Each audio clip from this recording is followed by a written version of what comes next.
Hey, Alex, thanks for doing this. We haven't talked to you since last season, so just what went into your decision to come back for your senior year?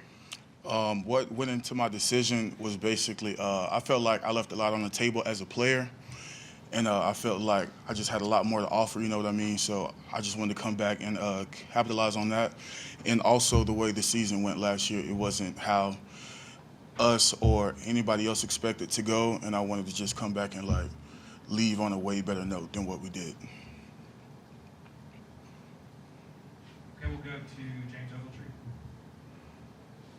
Hey Alex, Evan Neal is a guy who was recruited as a tackle, then had to play guard for a year, and now looks like potentially he may end up going back to tackle. As someone who's been through that, just kind of what is the challenge of that transition, and what's your kind of assessment of his game in making that transition?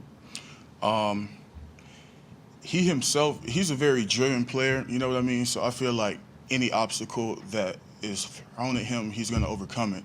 But you know, when he was playing guard, I did give him a lot of tips and stuff like that on how to transition and stuff like that. And I feel like that made his transition a lot smoother. And him going back to tackle, that's been great too. I mean, he was already a natural tackle. You know what I mean? So it wasn't really like that much to it. But as far as him and this fall camp, he's doing great. You know what I mean? Like way better than I would have expected. And I'm enjoying it. Okay, Tony Sakalas is next. Hey, Alex, you're one of three senior starters on the offensive line. How does that make it easier to transition into this season and kind of with so much experience coming back? Yeah, of course, I think so. With experience, it's always easier.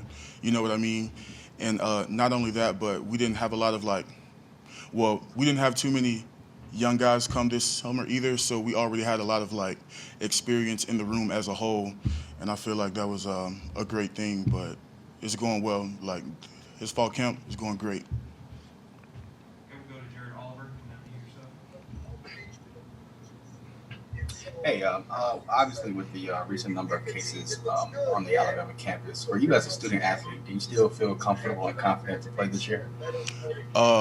Yes, speaking from us and what we have going on here, I say that we feel more than safe because of the precautions and the things that we have put in place and the things that we're doing just to make sure we're all healthy. So yeah, we feel good. Okay, Mike Rodak, we'll go to you next. Alex, just what have you seen out of Mac, these last couple months, given that, he kind of comes into this offseason and into this season in a different spot than he had been the last couple years in terms of being, potentially the starter? Right. Mac has always been a workhorse. Like ever since he came on the campus, he's been one of the hardest workers, and I feel like that is it's been consistent with him coming into this fall camp. He works his ass off, and he's like a great team player and a great leader for our team. Next, we'll go to AP Stone. Yes, Alex. I was going to ask you about Tommy Brown. Do you think he could play the right tackle position, and then if not, can he move inside to play guard? I feel like him and along with a lot of other with him along with a lot of our other guys could play a lot of positions because to create depth, we all move around. You know what I mean, and play like a few snaps here, a few snaps there. So I feel like he could most definitely play anything on the O line. Okay, we'll go to Cecil Hurt next. Hi, Alex Cecil Hurt from the Tuscaloosa News.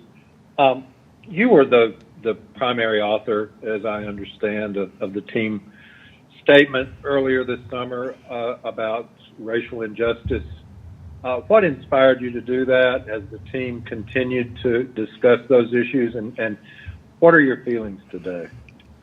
Um, what inspired me to do it? I mean, just like seeing this past summer of all the things that were going on and taking place. I mean, it was just like it was very disheartening. You know what I mean? And I felt like and us being who we are and us having this platform, I felt like it was a great opportunity to show that to just like be a voice for my people.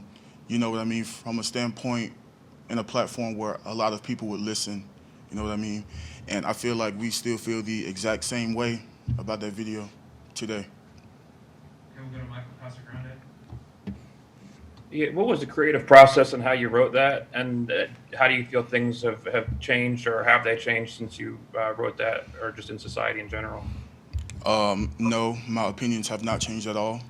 But the creative process, to be honest, it was almost like, I don't know, it just like came to me out of nowhere, because I'm by no means a writer or anything like that, because I'm very like math-minded, left-brained, you know what I mean? But I felt like that was just something that had came to me, and I felt like, because I'm not really an outspoken person, but I felt like those thoughts and those feelings that I had toward the situation needed to be heard, so I just used my platform to do so. A couple more, we'll go back to Tony Sakalas. Alex, what have you seen from LeBron Ray, both stepping into that leader role on the defensive line and then also just recovering from his foot injury? I mean, a great player, great athlete, and he's a workhorse as well. He comes to work every single day. I mean, he primarily lines up against me, so I'm getting the best. I'm getting practice I've ever gotten in a long time, you know what I mean, because he's back and stuff like that. But he's doing great. I feel like he feels confident about his foot and stuff like that, and he's practicing really, really well. Okay, last question with Alex. We'll go to back to Mike Roden.